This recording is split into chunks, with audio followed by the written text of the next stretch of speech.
Hi guys, this is Pranay Kumar. Welcome back to my channel. ఈరోజు నేనేం చెప్పాలనుకుంటున్నానంటే మన భారతదేశంలో రీసెంట్గా 2025లో ట్రెండ్ అవుతున్నటువంటి ఒక ట్రెండ్ గురించి చెప్పబోతున్నాను. అదేంటి, వైఫ్ హస్బెండ్ అని చెప్పడం. అదే కదా మన భారతదేశంలో 2025లో బాగా ట్రెండ్ అయింది.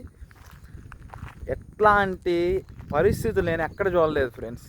ఏ కంట్రీలో న్యూస్ ఛానల్స్ చూసేటప్పుడు ఎట్లాంటి ఇన్సిడెంట్స్ గురించి సెర్చ్ చేస్తే ఏ కంట్రీలో ఎట్లాంటి ఇన్సిడెంట్స్ జరిగినట్టు ఎక్కడ కూడా న్యూస్ లేదు.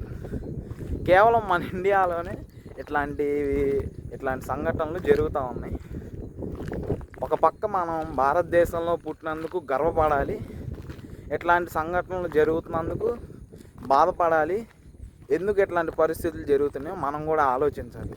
ఇలాంటి పరిస్థితులు రెండు కానీ 3 కానీ రీజన్స్ అబ్బ. ఒకటి, ఆ పెళ్లి చేసుకున్న అమ్మాయి ఎవరైతే ఉంటుందో అమ్మాయికి ఎవరితోనూ అఫైర్ ఉంటుంది.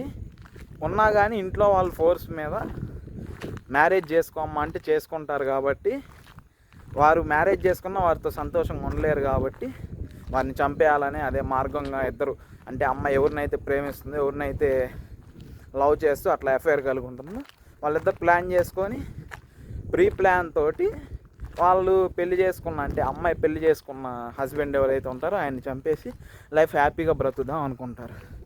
సెకండ్ది, అమ్మాయిని పెళ్లి చేసుకుంటాడు. ఓకే, అంతా బాగుండిద్ది. అమ్మాయి మటుకు ఇంకొకటి నెక్స్ట్ పడిద్ది. ఎందుకు?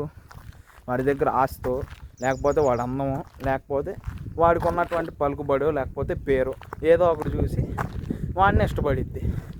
వాడిని ఇష్టపడ్డప్పుడు చేసుకున్నవాడు ఉంటాడు కదా, వాడి దగ్గర ఏమి ఉండదు పాపం.